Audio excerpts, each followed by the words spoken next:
Bienvenida o bienvenido a esta exploración. Hoy nos metemos con un librazo que dio mucho que hablar. De animales a dioses, de Yuval Noah Harari. Es un recorrido, vertiginoso por la historia de nuestra especie, Homo sapiens. Sí, un panorama amplísimo, la verdad. Cubre desde nuestros inicios más humildes hasta, casi hasta hoy.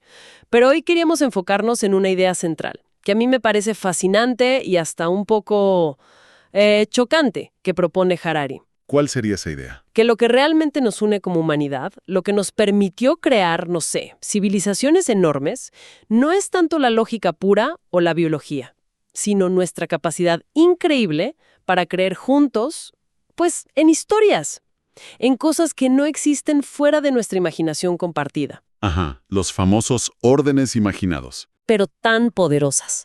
Empecemos por el principio, ¿no? ¿Qué nos hizo distintos?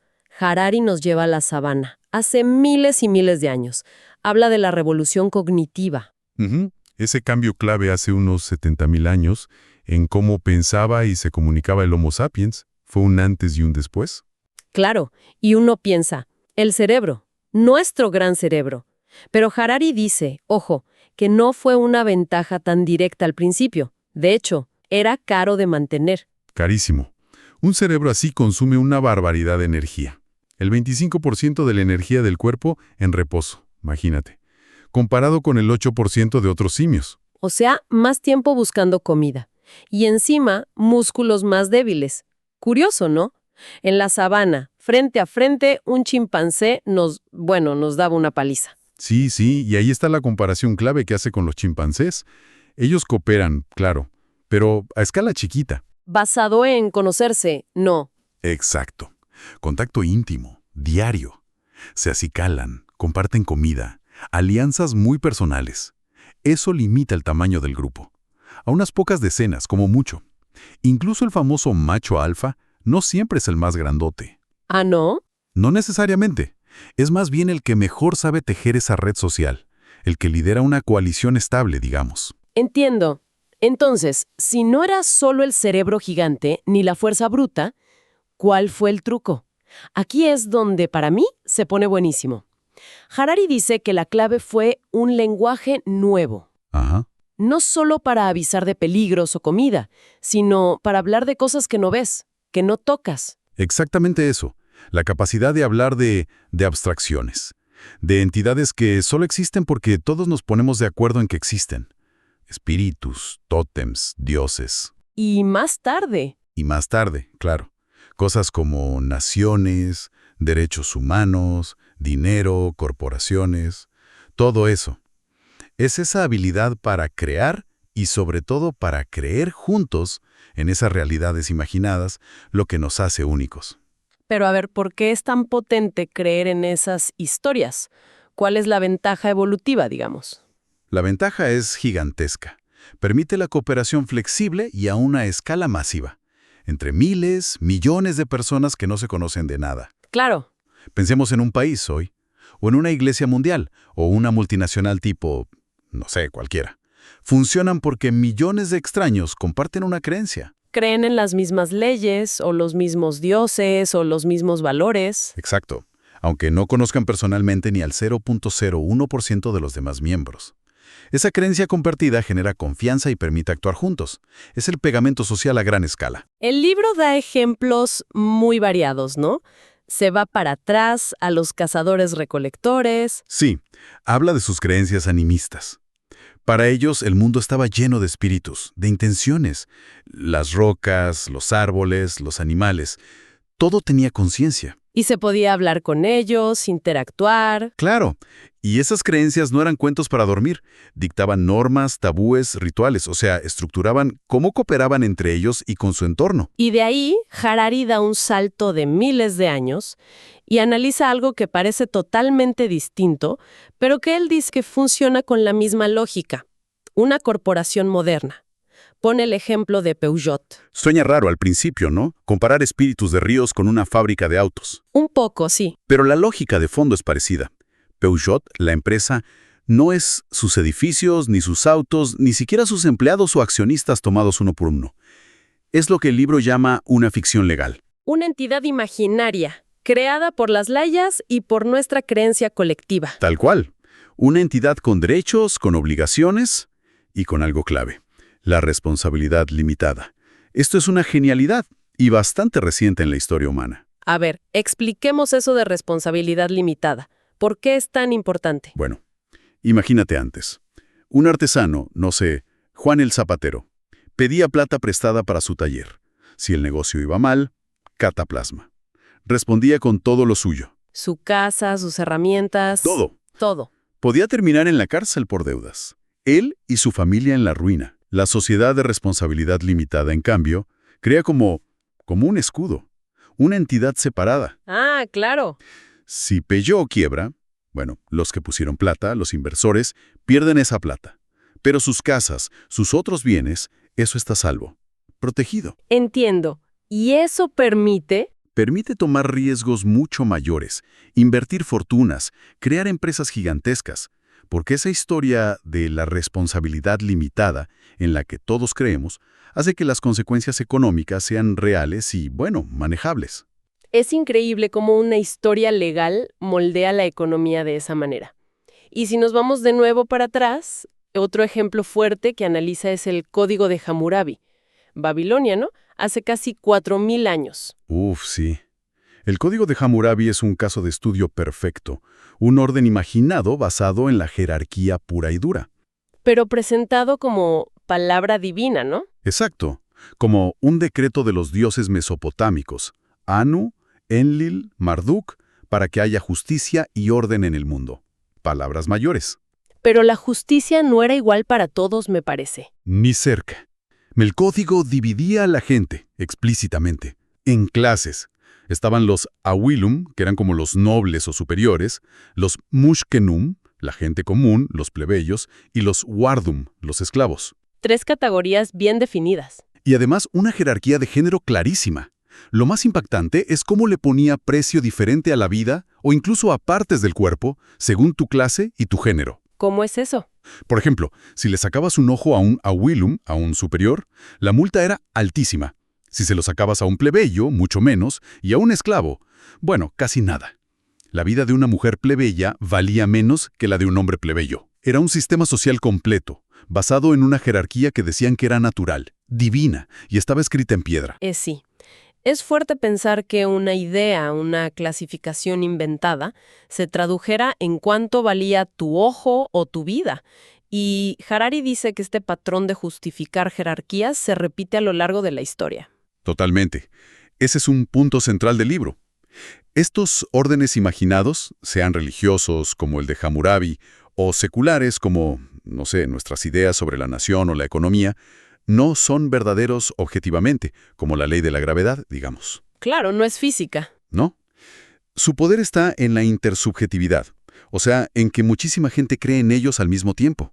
Y esa creencia compartida les da una fuerza tremenda, capaz de organizar sociedades enteras, construir pirámides, mandar cohetes a la luna, y también, claro, de justificar desigualdades terribles. Si estas ficciones permiten sociedades más grandes, más complejas, eso debe haber creado problemas nuevos. Por ejemplo, ¿cómo manejas el intercambio de cosas entre miles de personas que ya no se conocen? La economía de favores de la tribu ya no funciona ahí. Exacto.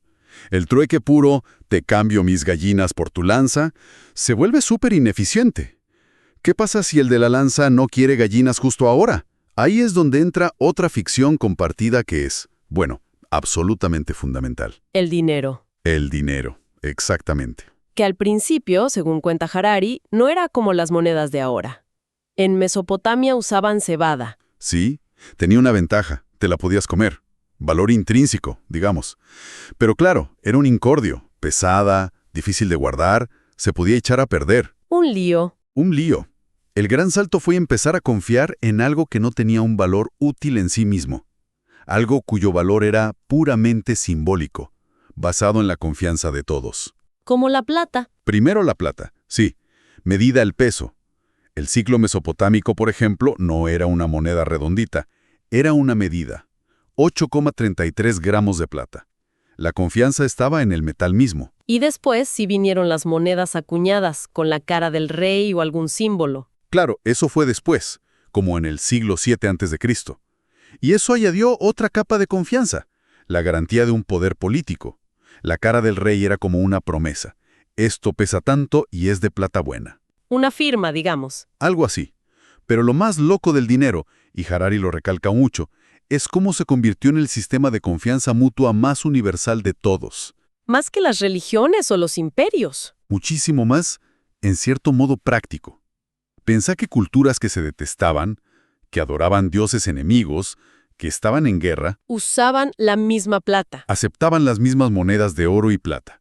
Cristianos, musulmanes, budistas, hindúes, daba igual. Todos confiaban en el valor de ese pedacito de metal sellado, aunque viniera del otro bando.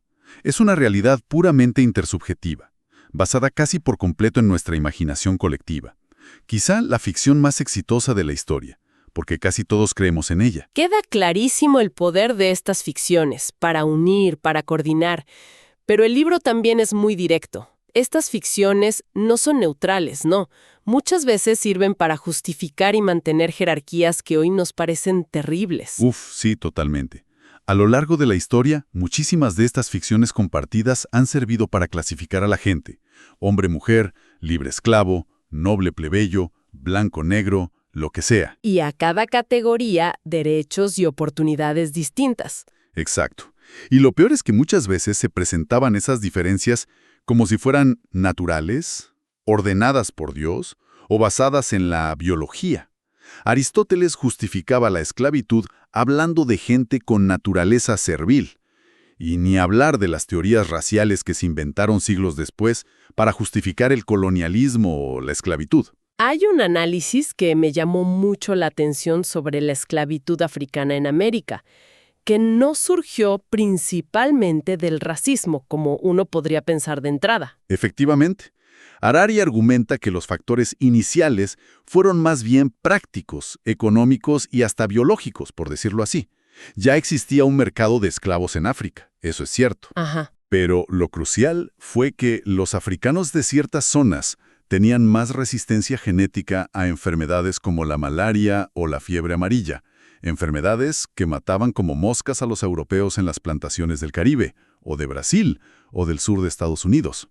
¡Qué terrible paradoja! Una ventaja biológica se convierte en la base de una desventaja social espantosa. Exactamente. Como los africanos sobrevivían más en esas condiciones inhumanas, para los dueños de las plantaciones era, digamos, económicamente más rentable invertir en esclavos africanos que en trabajadores europeos o indígenas americanos, que también morían masivamente por las enfermedades europeas.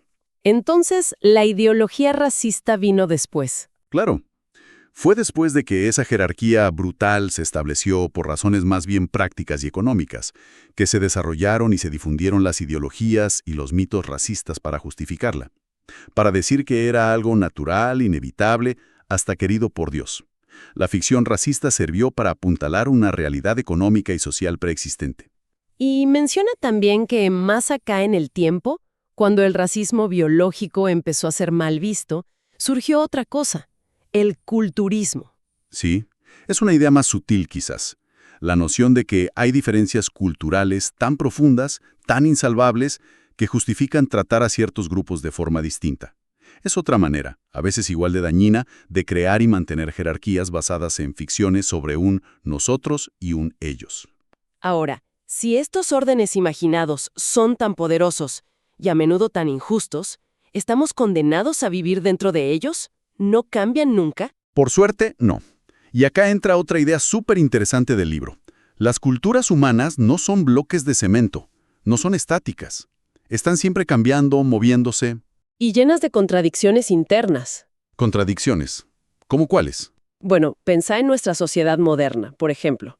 Valoramos muchísimo la libertad individual, ¿verdad? Sí, claro. Pero también valoramos la igualdad. Sí, claro. Y muchas veces esos dos valores chocan. ¿Cuánta libertad económica limitamos para que haya más igualdad? ¿O priorizamos la libertad aunque aumente la desigualdad? Vivimos en esa tensión. ¿Es verdad? ¿Es una tensión constante en política, en economía? Harari llama a nuestra capacidad para sostener ideas y valores que se contradicen disonancia cognitiva. Y dice algo genial, que lejos de ser un error o un defecto nuestro, esa disonancia es un motor clave para el cambio. ¿Cómo así? Porque son esas contradicciones, esa incomodidad que generan, las que nos obligan a pensar, a criticar, a debatir, y al final, a cambiar nuestras propias ficciones compartidas. Ningún orden imaginado es para siempre. Son poderosos, pero no eternos. Entonces, para ir cerrando esta exploración de hoy, basada en de animales a dioses, la idea fuerte es que gran parte de lo que damos por sentado, lo que consideramos realidad, países, plata, empresas, leyes, derechos humanos, son en el fondo construcciones de nuestra mente colectiva. Exacto. Historias muy complejas, muy elaboradas, en las que hemos acordado creer para poder vivir y trabajar juntos a una escala que ningún otro animal puede ni soñar. Vimos cómo esa capacidad para crear y compartir ficciones, que quizá nació allá lejos con la revolución cognitiva, nos permitió superar los límites de la cooperación cara a cara de otros animales. Hizo posible todo, desde las primeras aldeas hasta los imperios globales y la economía mundial que tenemos hoy. Pero, ojo, también vimos cómo esas mismas ficciones se usaron para crear divisiones terribles, para justificar jerarquías y causar un sufrimiento inmenso. Y para terminar, una reflexión que deja picando el libro, hacia el final. Si llegamos a dominar el planeta gracias a esta habilidad única para inventar y creer en historias, ¿qué va a pasar ahora? Ahora que estamos desarrollando un poder distinto, casi divino. ¿A qué te refieres? Al poder no solo de imaginar, sino de rediseñar la vida misma. Ah, claro. Estamos entrando de lleno en la era de la bioingeniería, donde podríamos modificar nuestro propio ADN. En las interfaces cerebro-máquina, los cyborgs. E incluso inteligencias artificiales que quizás nos superen. Ya no es solo inventar dioses o naciones. Es tocar las bases biológicas de lo que somos. Exacto. La pregunta que queda flotando es, cuando podamos reescribir no solo nuestras historias culturales, sino quizás las reglas biológicas que nos definieron por millones de años, ¿qué nuevas ficciones vamos a contar sobre qué significa ser humano? ¿Y qué realidades que hoy ni imaginamos van a crear esas futuras historias? Uf, sin duda. Algo para seguir pensando. Y mucho.